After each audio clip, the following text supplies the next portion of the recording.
In our last session, we were talking about all the people that would be in the millennial period, or the 1,000-year reign of Christ. And we talked about being in a perfect environment, yet in that perfect environment, we find that Satan is able to gather a huge army. Satan will tempt the children born during the 1,000-year reign of Christ to reject God. And when the 1,000 years are expired, Satan shall be loosed out of his prison, and shall go out to deceive the nations which are in the four quarters of the earth, Gog and Magog, to gather them together to battle, the number of whom is as the sand of the sea. Now, in this, it talks about one, he's gathering an army.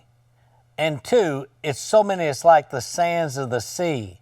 And then he also mentions the battle of Gog and Magog. And you're sitting there going, whoa, didn't you say that was going to begin the tribulation period? Well, this is way past that. So let me explain. You see, there are three end-time battles. One is the battle of Gog and Magog, Ezekiel chapter 38 and 39. How do we know this one? The names of the countries involved are given. This occurs 7 years before Armageddon. This battle is the battle fought with only human resources against Israel. It would be Russia and their alliance coming down on Israel. Then the second battle is at the end of the tribulation period, and that's the battle of Armageddon, Revelation chapter 19. Now these enemies will be globally aligned with the devil, the Antichrist, and the false prophet. This battle includes supernatural influences against God.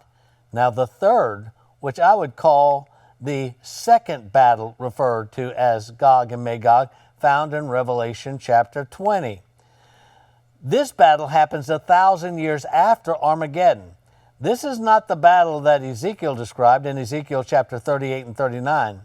The second battle of Gog and Magog are not from specific nations like Ezekiel chapter 38 and 39. This battle is led by Satan, not Russia. When Satan loses this battle, he is cast in the lake of fire forever and ever. Now, when you hear where the devil is going to take thousands and thousands and millions and millions and millions, and they're going to go after God during the end of the millennial period, the question is, what causes the population explosion? Well, it's actually described in Isaiah 65:20. Again, we look at a prophet that made a prediction well before Jesus was born, and now we're starting to see it later. A, there will be no infertility problems during this time. God controls the birth rate. Remember, Sarah was 90 years old before Isaac was born. Rachel, Rebecca, and Hannah all had a hard time conceiving. And then Noah's daughter-in-laws were over 100 years old before they gave birth. Now, I'm going to address the situation right here. You know, the rationalization for killing babies is this. What about the case of rape and incest? Well, the only reason why you're going to buy that is if you do not believe there is a creator. I do not believe that life begins just because of an egg and a sperm coming together. I don't believe that. I believe birth comes when God opens the womb. Let me explain it to you. Remember Noah? It was Noah and his wife, and they had 3 sons. And they were married, so there were 8 people. They worked on the ark over 100 years. And when they entered the ark, how many people entered the ark? 8. There was not one baby born for 100 years. People say, well, maybe they were sterile. Well, they did a good job when they got off the boat.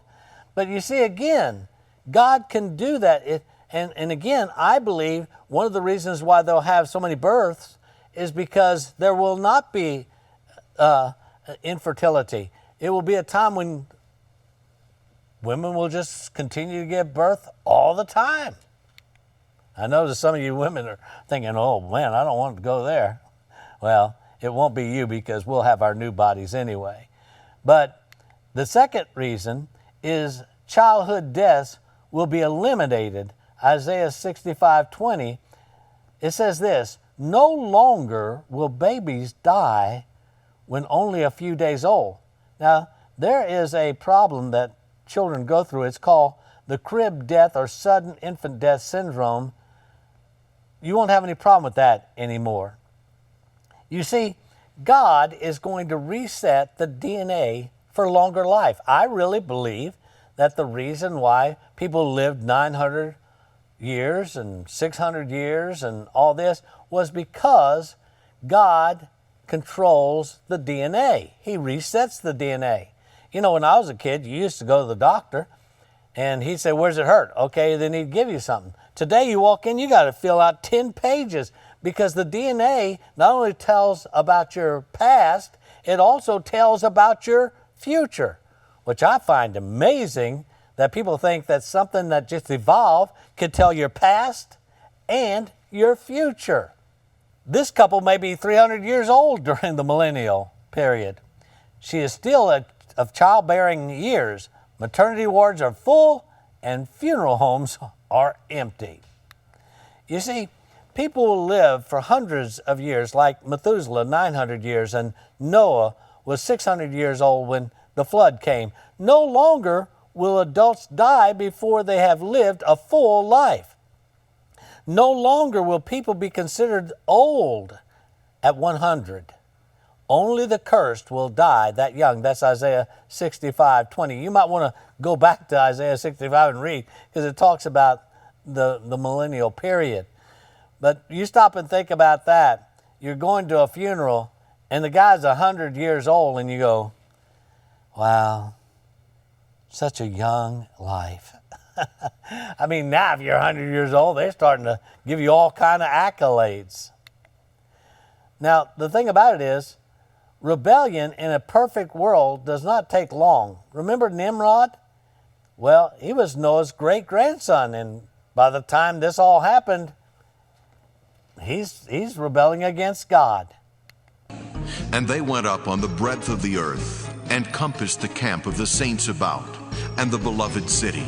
And fire came down from God out of heaven and devoured them. And the devil that deceived them was cast into the lake of fire and brimstone, where the beast and the false prophet are, and shall be tormented day and night forever and ever. And I saw a great white throne, and him that sat on it, from whose face the earth and the heaven fled away, and there was found no place for them. And I saw the dead, small and great, stand before God.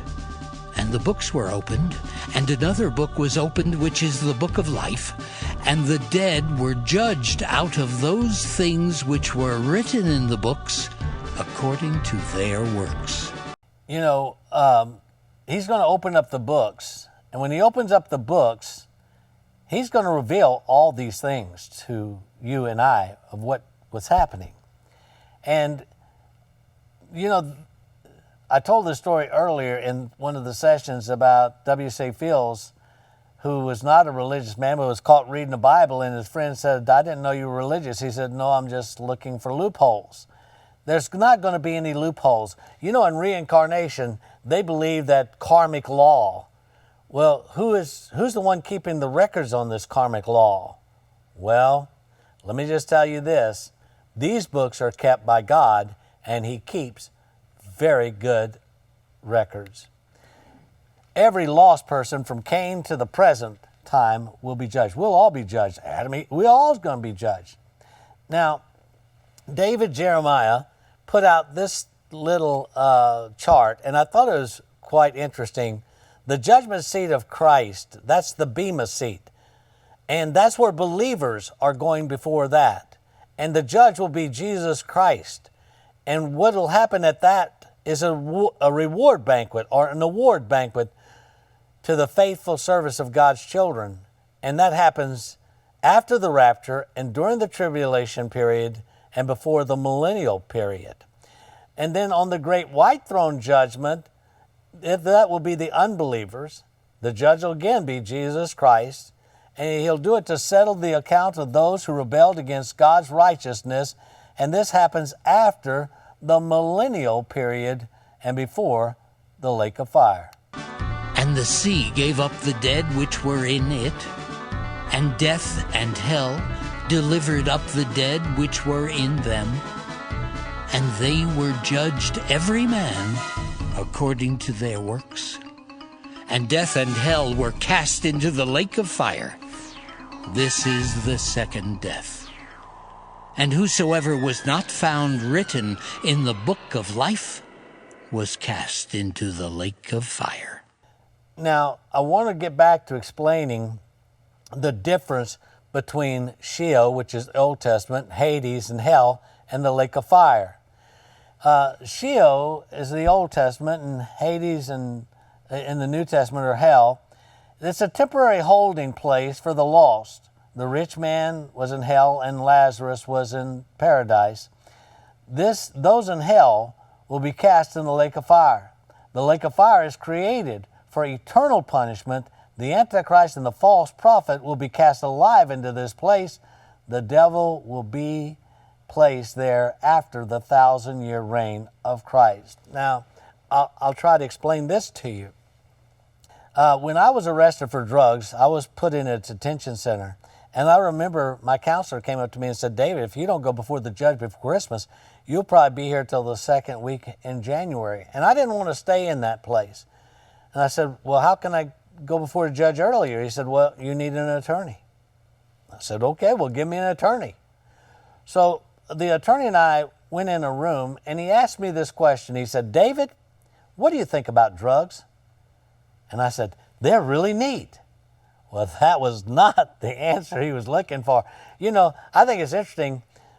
When a person was caught for drugs when I was growing up, they weren't eligible to vote. Now they can get reelected. I was born at the wrong time. But anyway, when you live in a certain environment, you think everybody thinks the same way you do. So when he said, what do you think about drugs? I said, man, they're really neat.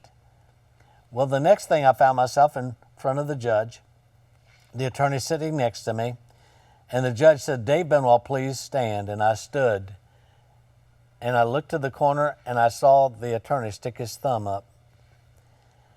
And the judge looked back at me, and he said, David, the court of Louisiana sentences you to an indefinite period of time in a Louisiana correctional institution. That meant until I could prove myself worthy to get out of that place. So I went from detention center before the judge, and the judge sentenced me to reform school. Well, that is exactly what is going to happen here. You go to hell when you die, or Hades, and then you're judged at the great white throne judgment, and then you're cast into the lake of fire. That is only those who have not received Jesus Christ and their names are not written in the book of life. My question is your name written in the book of life? I've given invitations a number of times. I want to tell you something. If you've never accepted Jesus Christ as your personal Savior, it's the worst mistake you'll ever make. Today, you can pray and ask God to forgive you for your sins. Acknowledge that He died, was buried, and rose again for your sins. And He becomes your advocate. Unlike the attorney that they gave me, he stuck his thumb up.